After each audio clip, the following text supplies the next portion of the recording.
திமுக தோத்துச்சு. போன ஈரோடு கிழக்கு வந்து பாத்தீங்க அப்படின்னா EVKS இளங்கோவன் அவர்களை விட இந்த தடவை நின்றவர் வந்து பாத்தீங்கன்னா அதிக ஓட்டு தான் வாங்கியிருக்காரு. அப்போ வந்து சீமான எதிர்த்து சீமான ஆதரவாளர் நிறைய பேர் ஓட்டு போடணும்னு சொல்லி ஏத்துப்பீங்களா? மாட்டீங்களா? அந்த மாதிரி தான் வந்து பாத்தீங்கன்னா பிஜேபியோட இவருக்கு ரொம்பவே கேவலமா வந்து பாத்தீங்கன்னா கூட்டணி சேர்ந்துட்டாப்ல. வழி இல்ல அவருக்கு.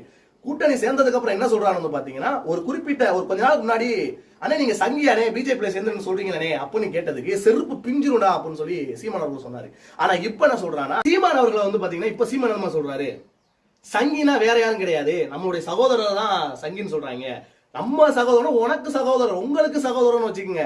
நீங்க வந்து பாத்தீங்கன்னா உங்களுக்கு வேணானா பிஜேபி வந்து எதிர்ப்பீங்க. உங்களுக்கு இப்ப வந்து தெரிஞ்சு போச்சு போனா உங்களுக்கு முழுக்க முழுக்க திமுகவிலும் ஓட்டு வராது, அதிமுக சேர மாட்டாங்க. உங்க கட்சியில் நிறைய பேர் வெளியே போய் உங்க முக்கிய 27 வருட காலமாக உங்களோட இருந்தவங்களே வந்து பாத்தீங்கன்னா உங்க கட்சியை விட்டு வெளியே போயிட்டே இருக்காங்க. அதுக்கு என்ன காரணம்?